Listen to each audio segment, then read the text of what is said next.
ताज्या बातम्यांसाठी ABP माझाला subscribe करा आणि बेल आयकॉन प्रेस करा। सांगलीच्या विटामध्ये शेतकऱ्यांनी शेतकऱ्यांसाठी एकत्र येत ॲग्रो मॉल सुरू केला आहे। या ॲग्रो मॉलमध्ये 7000हून अधिक वस्तू ठेवण्यात आलेल्या आहेत। सुतळीपासून ते वातीपर्यंत आणि खुरपणीपासून ते पेरणीपर्यंतची सर्व यंत्र, शेतीसाठी लागणारे सर्व हार्डवेअर साहित्य, खतं, बी बियाणं, औषधं आणि जनावरांचं सर्व साहित्य या ॲग्रो मॉलमध्ये उपलब्ध आहे।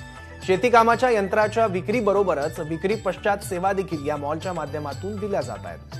त्याचबरोबर माती परीक्षण, त्यासाठी लागणारं तंत्रज्ञान देखील या मॉलच्या माध्यमातून शेतकऱ्यांना पुरवलं जात आहे। शेतकऱ्यांच्या उत्पादनात वाढ करणं, शेतीला आधुनिक तंत्रज्ञान पुरवणं, ठिबक सिंचन यंत्रणा पुरवणं आणि शेतीमालाला योग्य भाव देणं या उद्देशाने या मॉलची उभारणी करण्यात आली आहे।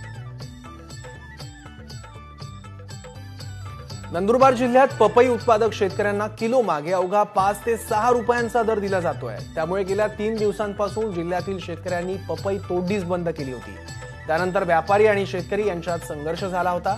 अखेर जिल्हा प्रशासनाने यात मध्यस्थी करण्यासाठी बैठक घेतली। या बैठकीत पपईला किलो मागे 7 रुपये 11 पैसे दर देण्याचं निश्चित करण्यात आलंय। तर व्यापारी मनमानी करत असल्यानं जिल्ह्यात पुन्हा पपई उत्पादक शेतकरी आणि व्यापाऱ्यांमधील संघर्ष, वाद उफाळून येण्याची शक्यता आहे।